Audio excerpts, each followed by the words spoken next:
Hello， 大家好，欢迎收看国际大风吹。每礼拜来探讨一个有意思的国际话题。在台湾迎接大选投票日的前几天，1月10号，金融圈发生了一个可以载入史册的事件。美国证券交易委员会，也就是所谓的 SEC， 在经过多年的诉讼和角力后，正式通过了11家比特币现货的 ETF， 隔天也开始在市场上交易。那你可能会好奇，比特币不是早就可以买卖交易了吗？比特币现货 ETF 上市为什么很重要？两者又有什么不同？那更重要的是 ，ETF 上架就表示加密货币被美国官方认可了吗？未来是不是会越来越普及呢？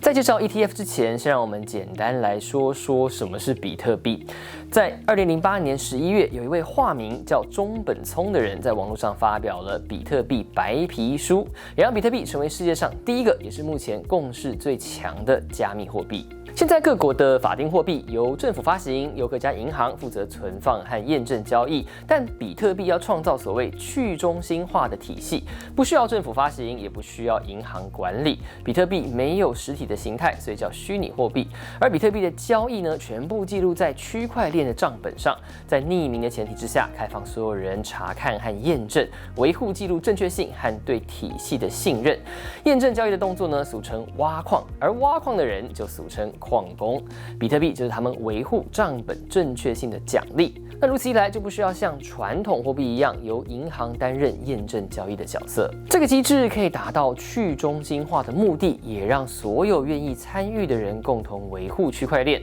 并依照投入的程度取得比特币。当然啦，你不一定要亲自挖矿，也可以透过购买交易来获得比特币，就好像传统货币本身也是一种可以买卖的商品。比特币透过挖出产生，还有总量有上限的这个特色，让它被很多人视为是数位的黄金，到现在仍然是加密货币市值的领头羊。包括特斯拉创办人马斯克、推特创办人杜西等人都是粉丝，也是大量比特币的持有者。好，那 ETF 又是什么呢？ ETF 常常叫做指数股票型基金，是由投信公司发行，用来追踪、模拟或复制某一个标的指数表现的基金。但 ETF 也不一定要投资一组股票，也可以只对应一样东西，例如黄金或是比特币。那这次上市的比特币现货 ETF 就是直接对应比特币的走势，价格会随着比特币涨跌而跟着变化。2009年发行以来，比特币在2021年11月达到一颗直逼$69,000的历史高峰，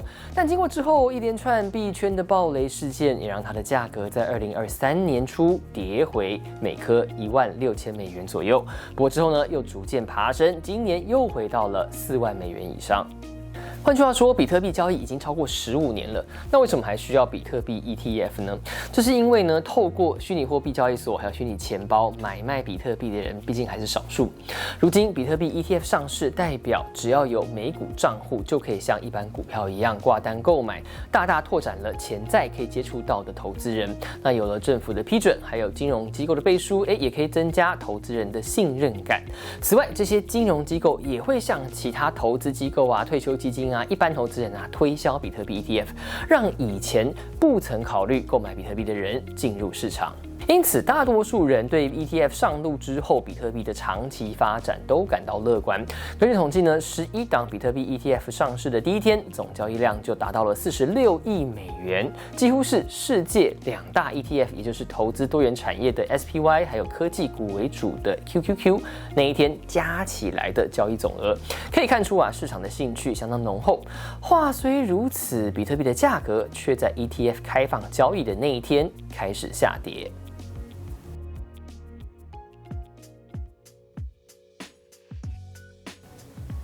前面说到，比特币 ETF 在开卖之后达到几乎破纪录的交易量，但是呢，比特币价格却从宣布通过时候的每颗$48,000迅速跌到$42,000左右，这是怎么一回事？有些人认为，这是因为比特币在2023年大涨将近3倍，很多人这段时间买入的人呢，都处于赚钱的状态，所以会在好消息的顶峰赶紧获利了结，入袋为安。此外，也有分析者指出，由于大型金融机构的资金不会贸然进场，想等待比较合适的价格，所以即使已经可以合法购买比特币 ETF， 还是会先观望一阵子，因此呢，还无法看到明显的拉抬状况。虽然有这些隐忧，目前看来机构资金在比特币现货 ETF 上面还是买入大于卖出。那所以长远来说呢，彭博分析师就认为比特币 ETF 在2年后将带来500亿美元的资金。渣打银行更预测，光是2024年就能吸引500到1000亿美元的资金流入，并把比特币价格在2025年底向上推到史无前例的每颗20万美元。不过在这里也要提醒大家啦，各种各样的投资或研究机构很常发出预测消息，有的时候呢也都很乐观，但最后会不会成真并不一定，也常常没多久后就改口了。所以呢，要记得这些都不构成投资建议哦。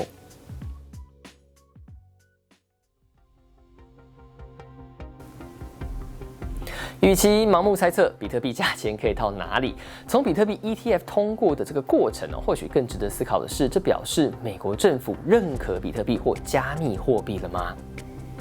这边必须要前情提要一下啦，美国证交委员会 SEC 过去3年来其实已经拒绝了至少20档比特币现货 ETF 的上市申请，但其中有一间投信公司灰度一状将 SEC 告上法院，才打开了比特币现货 ETF 上市的大门。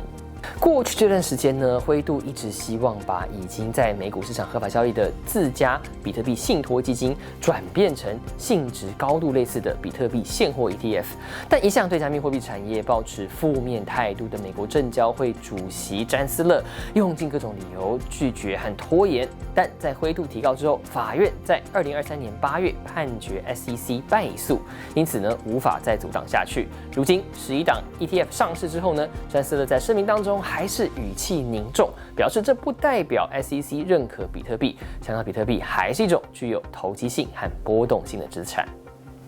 讲是这样讲，美股市场和加密货币交易所上面的比特币交易还是持续不断。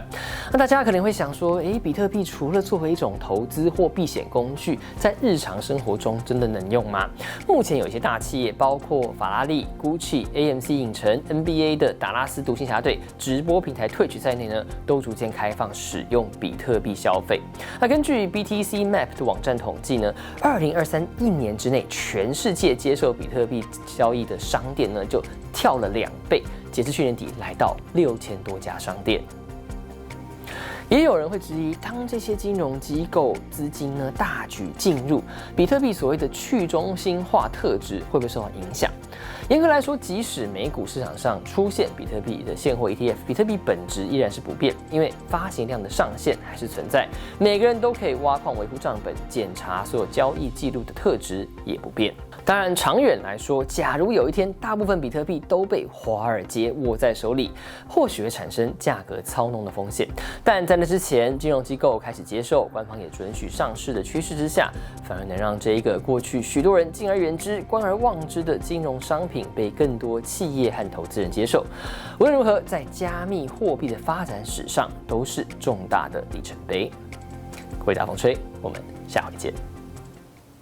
看到这边的观众呢，相信你应该是喜欢这个频道的影片啦。那我们想要借助各位的力量，我们的节目《国际之声》已经快要迈入200集了。那最近呢，正在进行观众大调查，想要更认识观众是什么样的人，在什么样的情境之下看这个节目。那最重要的是呢，有没有满足大家对国际新闻的需求？这些呢，都可以帮助我们把节目做得更好。请大家到资讯栏置顶留言，或者是点选 YouTube 画面角落的连结，填写线上问卷，短短几分钟的时间就有机会促成我们的改变，希望大家多多帮忙。